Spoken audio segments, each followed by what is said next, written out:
Son las 7 de la noche en Kingston, Jamaica. Hoy los acompañamos Andrés Mesa Muñoz y yo, María Clara Calle, para traerles a ustedes las noticias internacionales del momento.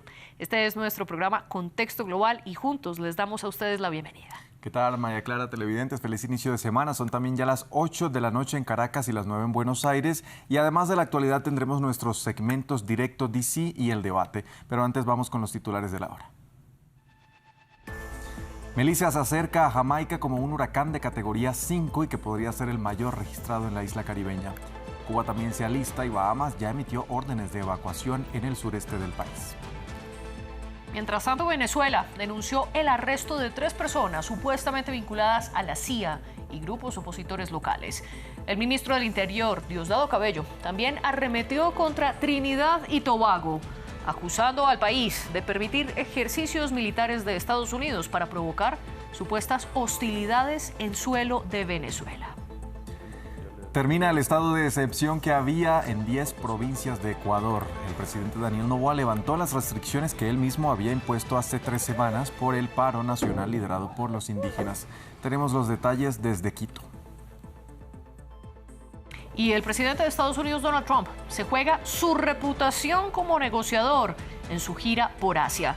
Este jueves se reúne con el presidente de China, Xi Jinping, y podrían formalizar un principio de acuerdo comercial que pondría fin, al menos temporalmente, a la guerra arancelaria que él mismo inició.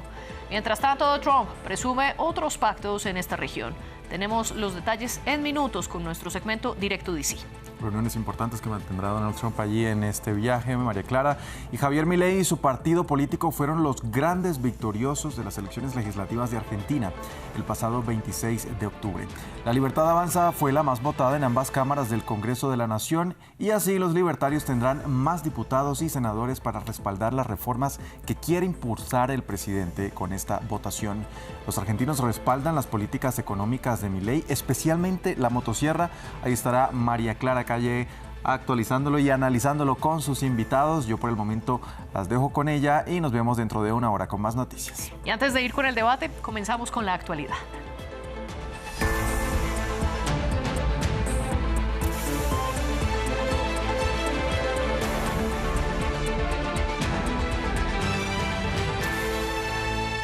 Ya lo decíamos en los titulares. Melissa es el huracán de categoría 5 que avanza implacable con vientos de hasta 282 kilómetros por hora.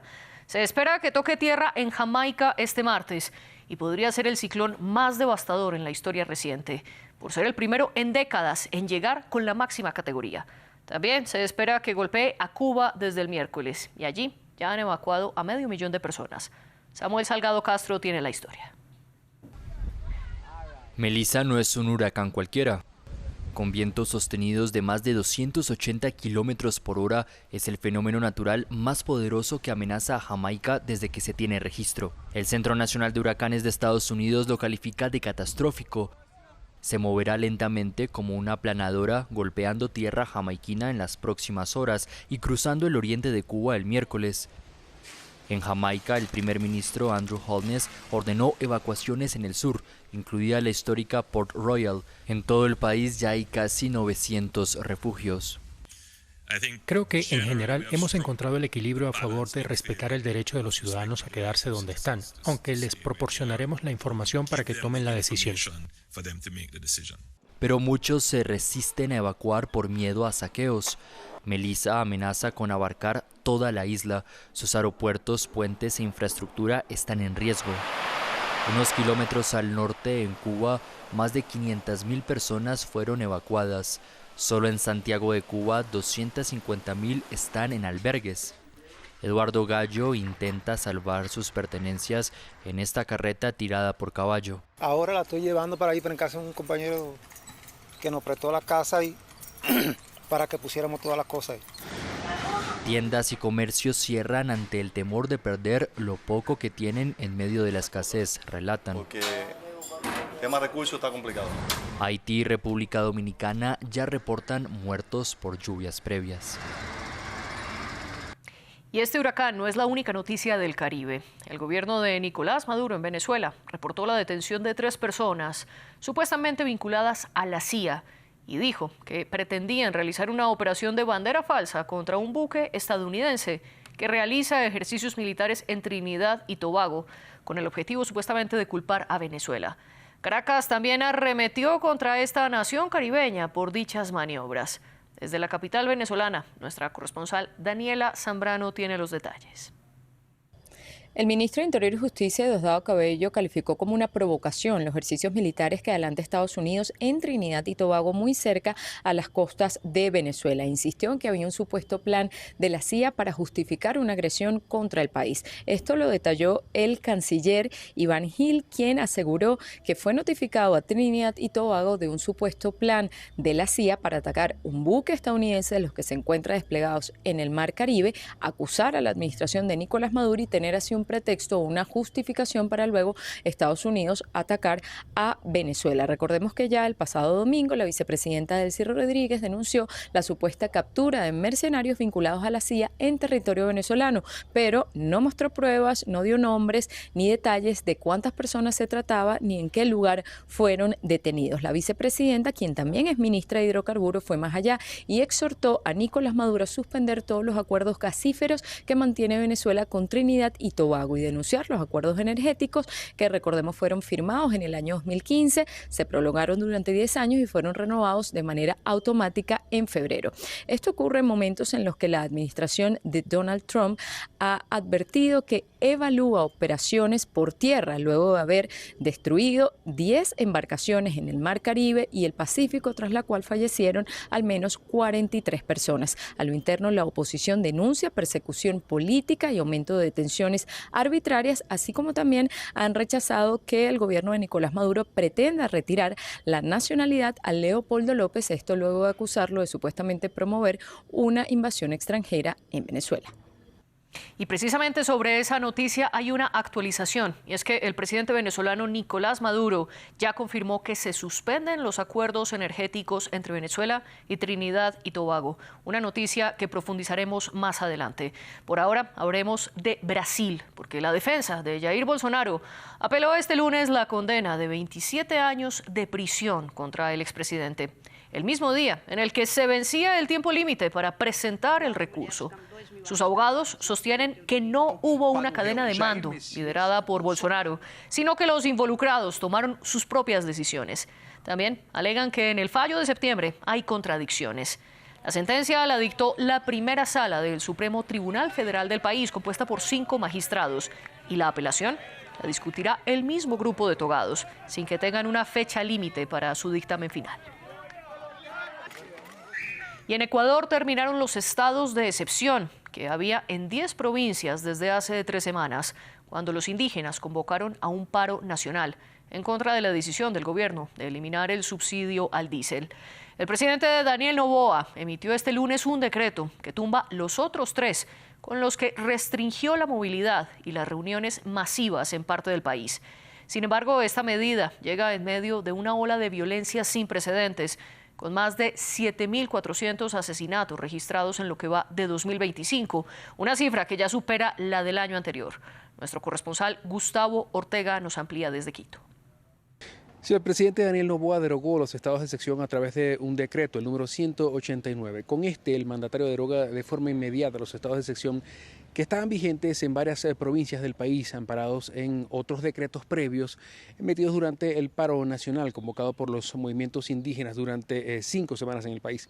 La decisión se sustenta en un informe de la Policía Nacional que confirman que las causas de la grave conmoción interna, como los cierres de vías y enfrentamientos, han cesado en todo el país. El gobierno asegura que las medidas ya no son necesarias y busca restablecer plenamente los derechos constitucionales, el trabajo, la libre movilidad afectados durante las últimas 5 semanas de tensión ocurridas en Ecuador. Sin embargo, este anuncio llega en medio de un contexto creciente de violencia en el país andino. Según registros oficiales, Ecuador contabiliza 7.439 muertes violentas hasta el 27 de octubre de 2025, una cifra que supera el total de 2024 cuando se registraron 7.063, superior al 10% respecto al mismo periodo de 2023. Expertos aseguran que advertidos de la fragmentación de bandas criminales productos, encarcelamiento y deportaciones, que ha dado paso a estructuras más pequeñas y más violentas que se disputan el control del territorio por el tráfico de la droga y elevan los niveles de riesgo en varias provincias del país. El fin del estado de excepción busca devolver así la normalidad, aunque la inseguridad sigue siendo el principal desafío central del gobierno ecuatoriano. En otras noticias internacionales, hablemos de Donald Trump y Xi Jinping, porque los líderes se reunirán el próximo jueves en Corea del Sur. Y este cara a cara hace crecer las expectativas ante un posible acuerdo entre las dos mayores economías del mundo para aliviar las tensiones que ha provocado la guerra comercial ante la imposición de aranceles de lado y lado y la restricción de intercambios de tecnología y de minerales críticos. Jesús Yajure nos cuenta. Un encuentro de alto voltaje. Donald Trump y Xi Jinping se reunirán el jueves en Corea del Sur para intentar llegar a un acuerdo que ponga fin a la guerra comercial en curso. Una cita crucial para el comercio mundial que será seguida de cerca por empresas globales. Entre los temas más calientes de la reunión, los semiconductores. Nvidia monitorea la posibilidad de un acuerdo sobre la venta de potentes chips de inteligencia artificial a China, mientras Beijing controla el mercado de minerales y tierras raras y endureció los controles de exportación de estos materiales en el centro de la pugna entre ambos países. También la industria automovilística. Lo más urgente a tratar es la amenaza de escasez de chips usados en autos eléctricos. China prohibió las exportaciones de los productos terminados de Nexperia en medio de una disputa con el gobierno holandés que amenaza con tomar su planta en Europa. Volkswagen, General Motors y Ford han advertido de interrupciones en la producción si la disputa no se resuelve. En vilo, también el mercado de energía. China compró casi el 6% de las exportaciones estadounidenses de combustible en 2024. Desde que se impusieron los aranceles, las empresas chinas no han firmado ningún nuevo acuerdo.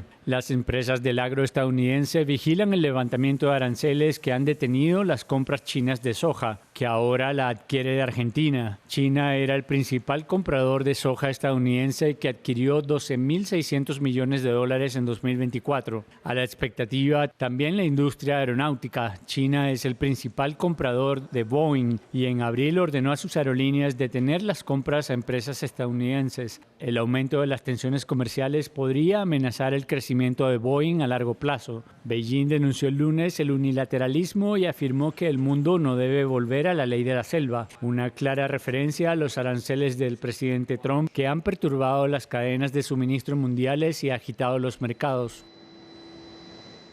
En Turquía hubo un temblor de magnitud 6.1 en la escala de Richter. El sismo tuvo como epicentro la provincia de Balıkesir, ubicada en el oeste del país.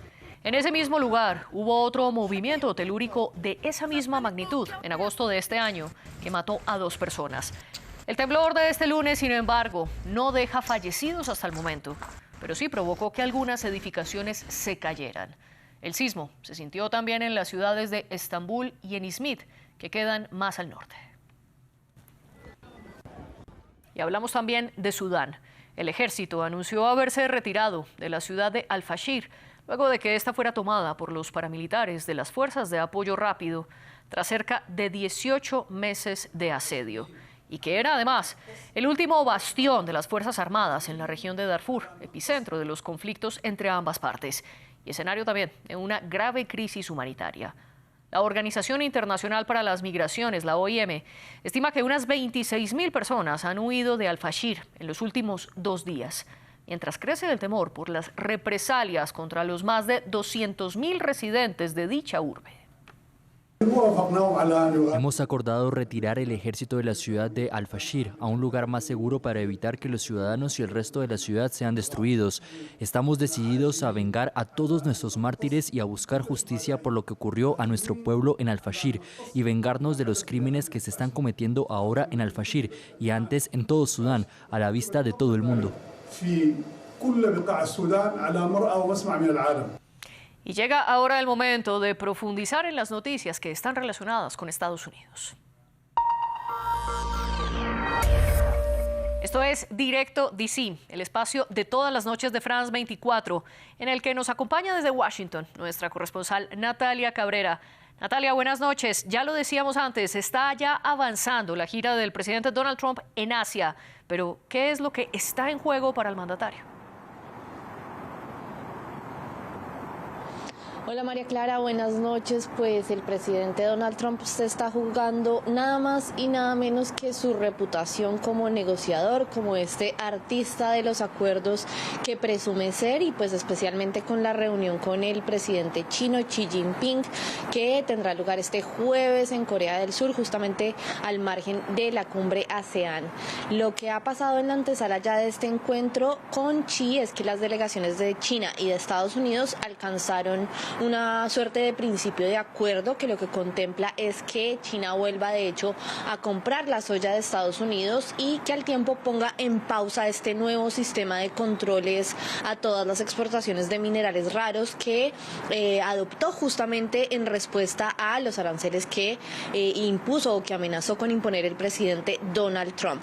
A cambio, lo que ha dicho el secretario del Tesoro estadounidense Scott Bessent es que estos aranceles del 100% a los productos chinos, que de hecho iban a entrar en vigor el 11 de noviembre, quedaron en pausa nuevamente, por lo menos de manera preliminar, y entonces así las cosas, pues este acuerdo, principio de acuerdo logrado y que se ratificaría con esta reunión, sencillamente lo que hace es devolver la situación a la de inicio de año, a la anterior, antes de que el presidente Trump iniciara pues esta guerra arancelaria. Así que en conclusión, probablemente lo que vamos a ver es un gran anuncio, fotos, firmas y la resolución de una crisis que la propia Casa Blanca inició.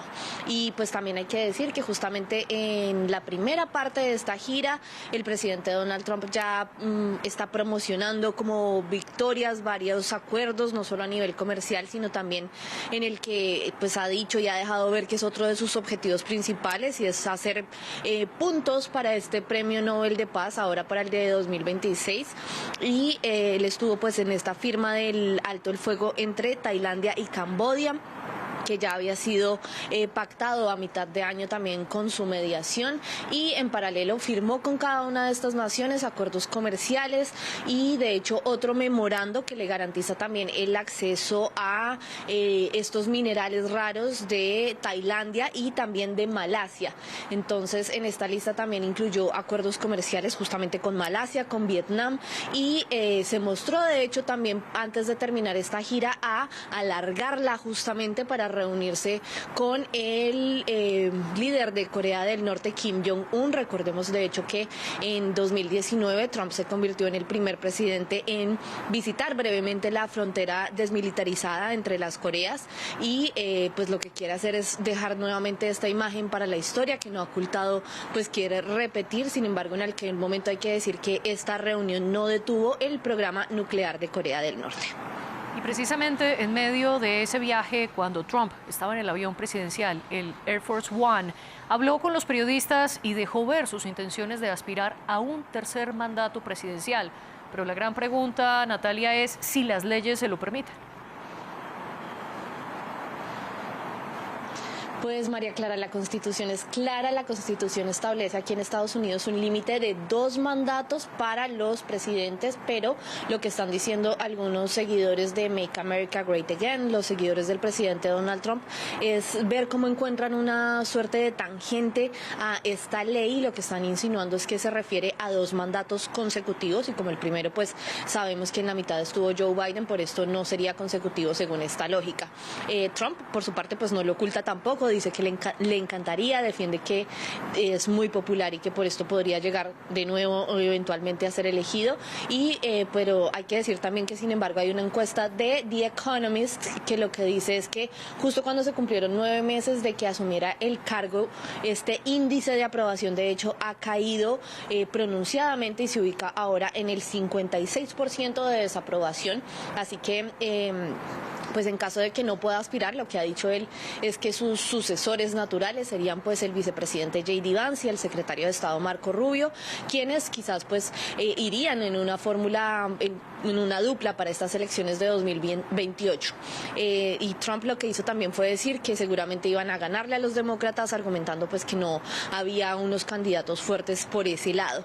Lo cierto es que sí, casi un año después de esta derrota del Partido Demócrata en las elecciones de 2024, pues aún no encuentran al parecer un rumbo. La ex vicepresidenta Kamala Harris había dicho recientemente que no descartaba lanzarse, y tampoco lo ha descartado el gobernador de California, Gavin Newsom, Trump, pero también dentro del partido lo que están diciendo es que van a esperar justamente a ver cómo salen los resultados de las elecciones de mitad de mandato, que son el año entrante, en noviembre de 2026, para definir cuál va a ser la estrategia. Y también, mientras tanto, este fin de semana el expresidente Joe Biden reapareció públicamente y lo que dijo era que se estaban viviendo momentos oscuros en Estados Unidos.